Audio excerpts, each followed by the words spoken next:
Welcome to the Well, main news. To what I present would it, say I'm is that Clement Mwanza. The headlines. A mining expert says Zambia could top Africa's largest copper producers list if it takes advantage of Chile's down-low copper production. The 15 grade 9 female pupils who were admitted in Kapirimposhi after consuming suspected poisoned local brew discharged. The Electoral Commission of Zambia is confident that all the eligible voters will be captured during the 30 days voter registration period. Guinea's constitutional court, the highest in the West African country, has approved 82-year-old President Alpha Conde's bid for a third term in next month's election. And now the news in detail. As Zambia continues battling its economic drawback, especially with the drop of copper production, there is a chance that China may demand more supply as it witnesses an economic rebound. Zambia is Africa's second largest copper producer after Chile, with some pretty big mines. The country has suffered a frightening drop in revenue in the recent past, but a mining expert in Lusaka says Zambia could top Africa's largest copper producers list if it takes advantage of Chile's drop in copper production, because its mining sector has been greatly affected by frantic COVID-19 cases. Edward Simukonda says Zambia must ensure that it gains significantly from the emerging supply effort as copper is mounting on the London Metal Exchange market. Well, what I would say is that, as Zambia, we should take advantage of our current situation. We're being hit left, right, and center over our own copper mines in the country. And I think for companies like Mopani, for instance, that is willing to give away all its shares back to Zambia, I think we should take advantage of that, looking at the price of copper that will be increasing very soon, so that at least Zambia can recoup some of the money that it has lost. Loyola News has learned that the decision by the government to introduce higher mineral royalty tax in 2018 has had a huge blow on the mining sector. Yusuf Dodia, an economist, says the changing of value-added tax to goods and services tax has been costly to the mining industry, resulting into upsetting the production of copper. Mr. Dodia says the continued deterioration of the kwacha can also be blamed on the dragging of copper production and copper exports, because 80% of the country's gross domestic product GDP revolves around the exportation of copper. The law of supply and demand is such that if there's not enough dollar, people will pay more for it, and so the prices start going up. And we've seen that phenomena go on towards the end of 2018, because the budget presentation is usually the last Friday of September. So you've got 3 months of which the mining industry is upset, and then the whole of 2019, and as we come into 2020, things even escalated, because in 2019 what we saw was government take over one mining company to put it into receivership, and later on we saw government again engaging with another copper mining company that wanted to lay off workers, and government was having a difference with them on how that mine is being managed. All this, would I call it discontentment in the mining industry, in my view, led to the kwacha deteriorating steadily. Zambia has recorded 102 new COVID-19 cases out of 1,391 tests conducted in the last 24 hours. Ministry of Health, Dr. Chitalu Chilufya, says there has been no death recorded. He said 60 people who had contracted the virus have been discharged. Dr. Chilufya says his ministry is mandated to strengthen surveillance to ensure that even mild cases are picked up early in order to stop transmission of the virus. Dr. Chilufya updated the nation from Kasumbalesa border, where he is on inspection of health facilities. Meanwhile, Medical for Quality Healthcare in Zambia has expressed disappointment with reports that some private health facilities are delaying referring suspected COVID-19 cases to treatment centers. Dr. Quincy Mwabu, the Director General, has warned private health institutions to refrain from the habit or risk getting their licenses revoked. The Electoral Commission of Zambia says it is confident that all eligible voters will be captured during the 30 days voter registration period. Patrick Shindano, the Chief Electoral Officer, says the Commission has put in place 3 registration channels which are equal to the task. These are the pre-online registration, stationed voter registration, and mobile voter registration aimed at speeding up the process. Mr. Shindano has since called on all eligible voters to take responsibility and register once the registration exercise begins. He was speaking at a press briefing in Lusaka today. There are 3 channels of registration that the general public needs to take full advantage of. And these we have constantly and continuously communicated. One is the pre-online voter registration exercise. And this exercise will commence this month on 21st of September and will end on 6th of November 2020 for a total period of 46 days.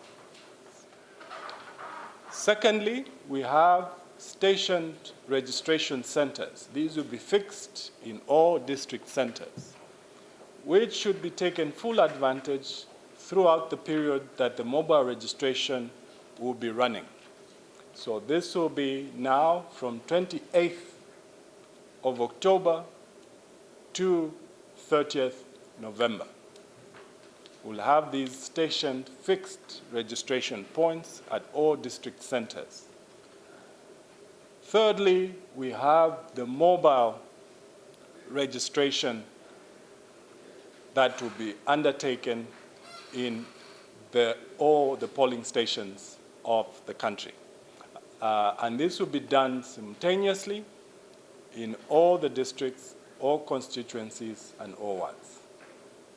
So really, when you look at those channels, first and foremost, they do facilitate for us to capture the numbers. And the Chief Electoral Officer has assured that the Commission is coming up with a new voter register in order to realign information with current standings, as some of the people in the previous register may have died. Mr. Shindano announced that the change of commencement date for the voter registration exercise, which was initially stated for 19th October to 20th November. The exercise will now be conducted from 28th October to 30th November. The 15 grade 9 female pupils were admitted to St. Paul's Clinic in Kapirimposhi district after consuming suspected poisoned local brew have been discharged. Smart Mwila, the district commissioner, has told Zanis that all the affected girls are now out of danger. Mr. Mwila said 7 girls were discharged yesterday, while the remaining 8 girls have been discharged this morning. On Tuesday, 15 girls who were writing their GCE examinations at Brunelli Basic School in Kapirimposhi district were hospitalized after consuming a local brew suspected to be poisoned. This happened after the girls, aged between 15 and 21 years, decided to drink the local brew to celebrate their successful completion of writing their GCE examinations final paper in art and design.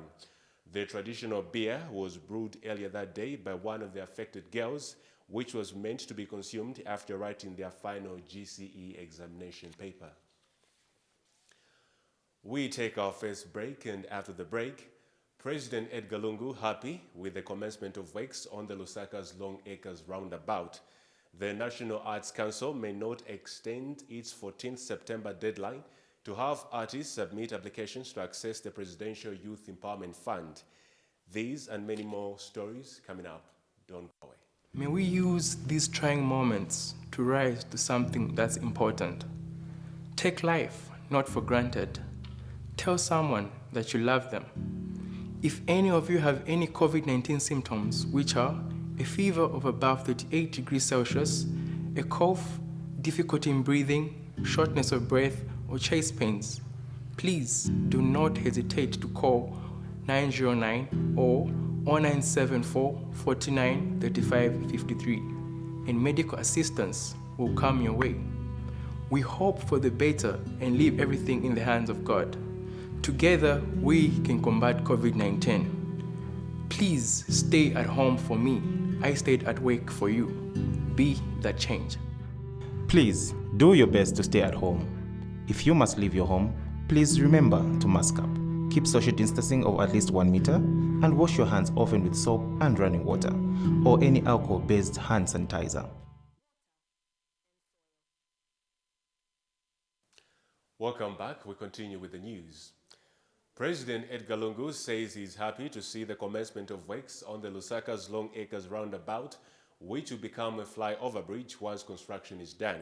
The works are part of the Lusaka decongestion project, which involves 91.4 kilometers of road rehabilitation, widening and construction, of which 29.3 kilometers is dedicated to bus lanes. The project includes construction of 4 flyover bridges, namely Makeni, Munali, Long Acres and Arcades Junction. Out of the 4 flyover bridges earmarked for construction, the Lusaka decongestion project, the Makeni flyover bridge on the Kafue Road is the first to be completed. More in the following report. The Lusaka decongestion project is poised to address issues of traffic and change the face of the greater city of Lusaka. Out of the 4 flyover bridges earmarked for construction under the project, the Makeni flyover bridge of the Kafue Road is the first to be completed. The flyover bridge was commissioned by the head of state on the 3rd of August 2020, paving way for improved flow of traffic and increased productivity in various sectors of the economy as people go about their daily business. The residents of Lusaka are elated over this project but have suggested that humps be introduced in the strategic places in order to control the speed limit of the vehicles. Ile moneka wino ali structure nangu muntu aisa kunwalanda leta shata pale kule moneka wino na kuchinja ku Lusaka. So leta shaba president na bambi na ba Indians batupangire ko na imi na nkucha wa mo trefati yonse isure kama ma bridges mumuru. But authorities have this to say. The idea is to reduce on time that you spend to reach town, and we'll start putting speed humps. Are we going to achieve the intention of the flyover bridges? Construction of the flyover bridge has enhanced efficiency by reducing the time spent on the road for the traveling public. Papo joinina bamagwera kuipa papo joinina bwa bapansi kuti wakomane uzangala ngozi nangu atipase ko masaini ya bwino madam pansi a down atipase ko mama ya bwino che masaini ya pansi. No, tell them the essence of those flyover bridges is to decongest the traffic in Lusaka and to ensure that you spend less time between point A and point B. What should be clear is the drivers themselves should be mindful. Take the instructions on the road. If the road says 60 kilometers per hour, 80 kilometers per hour, that's what you are supposed to do. Anybody who does anything outside that is breaking the law. The congestion project is being implemented by an Indian company, Afcon Infrastructure Limited, at a total cost of $13 million, and the construction of other bridges in other parts of the city is underway.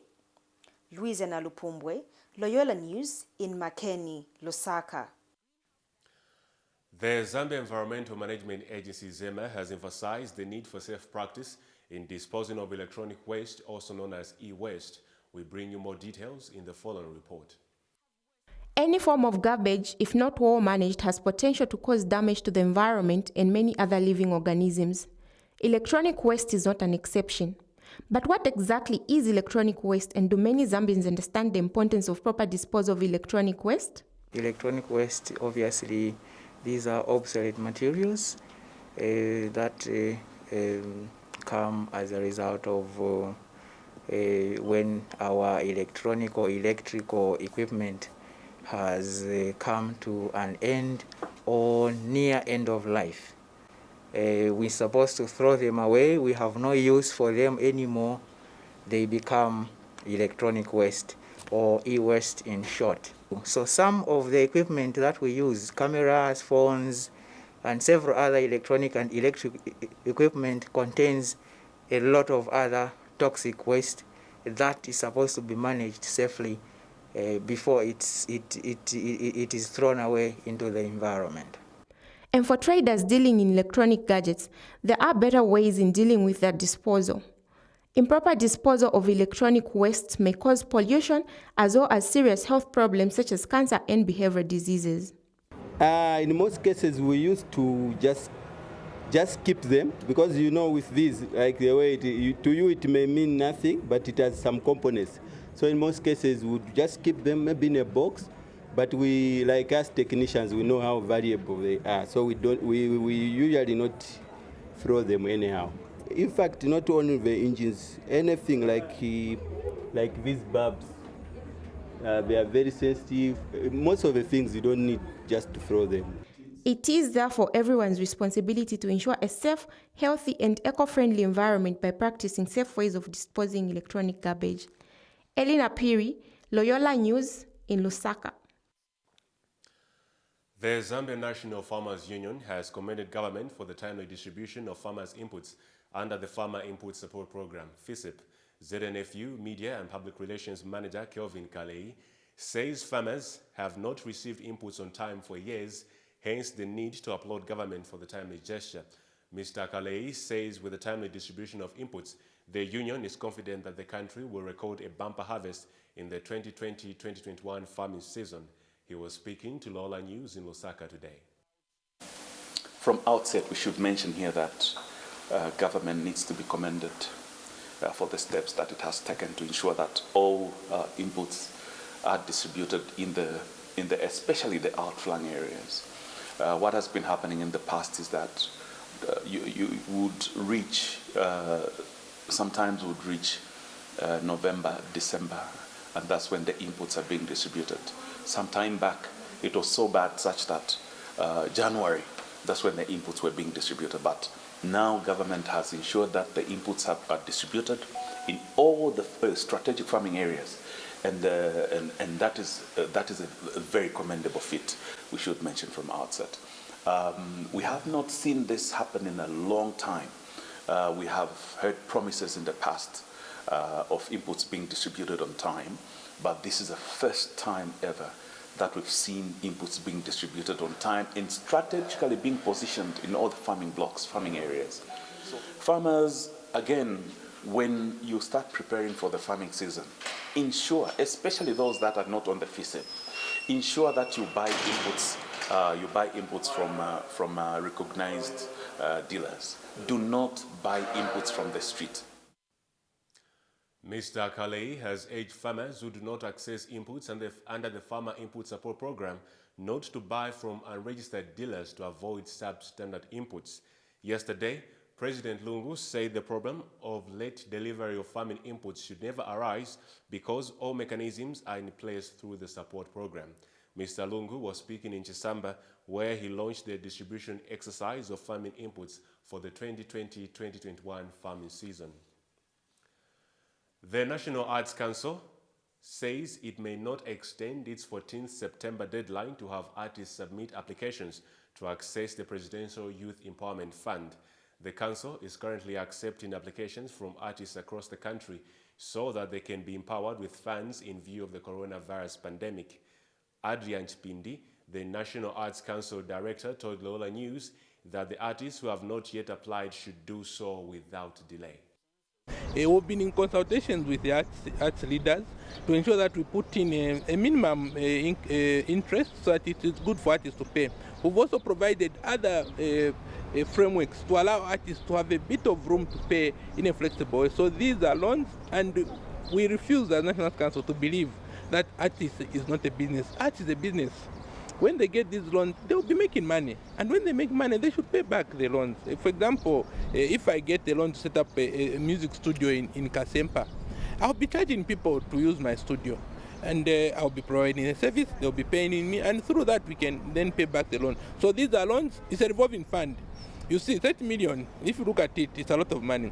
But when you look at the number of artists, it's a lot. So we're hoping that when we lend to other artists, we can get back this money so that it can be available for other artists as well. So these are loans, and we really have to insist on that. And as a sector, we are very determined to show the nation, to show the president that as artists we can pay back loans, we can do better than other sectors. We want to show an example that artists can pay back the loans, can use money, pay back, and then move to the next level. Thank you. We take another break, and still to come is foreign news in which renowned South African human rights lawyer George Bezos has died. Nobel Peace Laureate Denis Mukwege has been placed under the guard of United Nations security forces in the Democratic Republic of Congo after death threats against him. These and many more stories, stay tuned. Coronavirus disease, COVID-19 pandemic, has upended lives of children and their families. While the health sector buckles, borders closed, businesses and schools shutter. As COVID-19 spreads, so was misinformation, fueling discrimination and stigma. Let's promote facts over fear. Let's bring out the trustworthy guidance to our parents, caregivers, and educators. Despite what you might think or feel, we are not your enemy. We're asking you to stop, be still, to listen. I stayed at work for you. Please, please, stay home. Be the change. Please do your best to stay at home. If you must leave your home, please remember to mask up. Keep social distancing of at least 1 meter and wash your hands often with soap and running water or any alcohol-based hand sanitizer. Welcome back. And now in international news, renowned South African human rights lawyer George Bezos has died. He was 92 years old. Mr. Bezos rose to prominence as a lawyer who represented the Voucher trialists, including Nelson Mandela. He also played an integral role in drafting South Africa's constitution. Mr. Bezos played a part in many of the key moments which formed South Africa's democracy. He was part of the team of lawyers at the Voucher trial, which saw Mr. Mandela and other top ANC colleagues sentenced to life imprisonment in 1964. In his later years, Mr. Bezos led the inquiry into the Marikana massacre that saw the killing of 34 mine workers by South African police in 2012. South Africa's President Cyril Ramaphosa said it was a very sad moment for the country and that Mr. Bezos would be sorely missed, but that South Africans would forever remember his contribution to the country. Nobel Peace Laureate Denis Mukwege has been placed under the guard of the United Nations security forces in the Democratic Republic of Congo after death threats against him. The gynecologist and his colleagues have treated tens of thousands of rape victims, and he went to share the Nobel Peace Prize in 2018. Dr. Mukwege said he received death threats after commenting on a massacre. It prompted hundreds of people to protest, calling for his protection.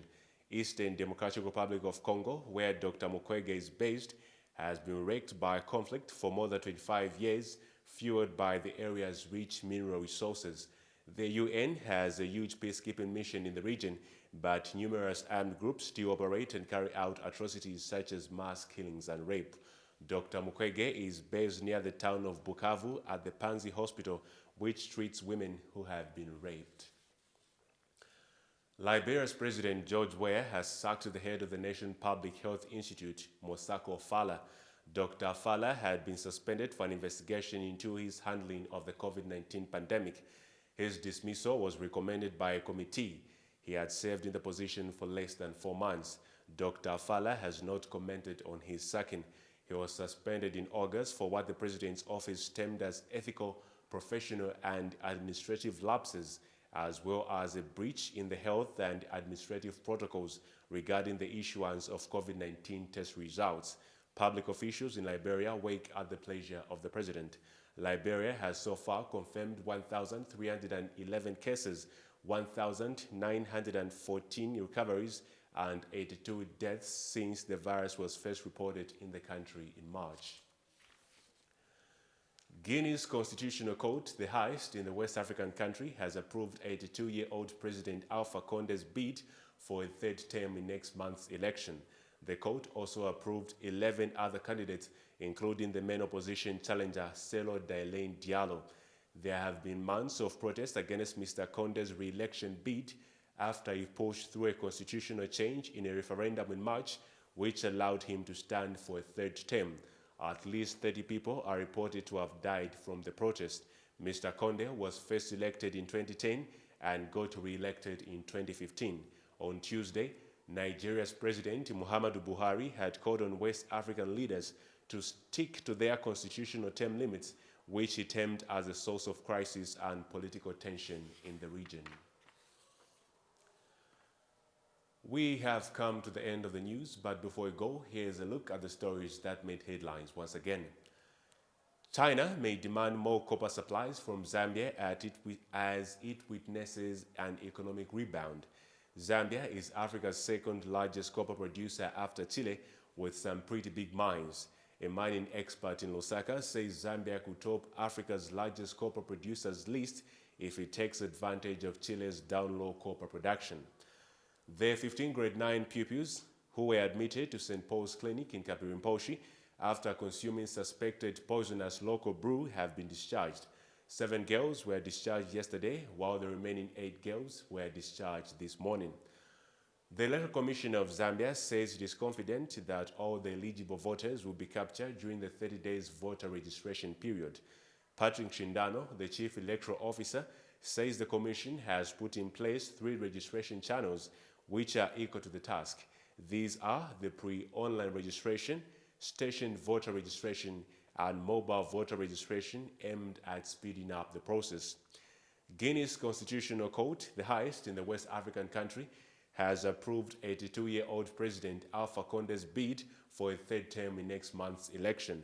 There have been months of protest against Mr. Conde's re-election bid after he pushed through a constitutional change in a referendum in March, which allowed him to stand for a 3rd term. On that note, we have come to the end of the news. On behalf of the entire news and production crew, my name is Clement Mwanza. Good night.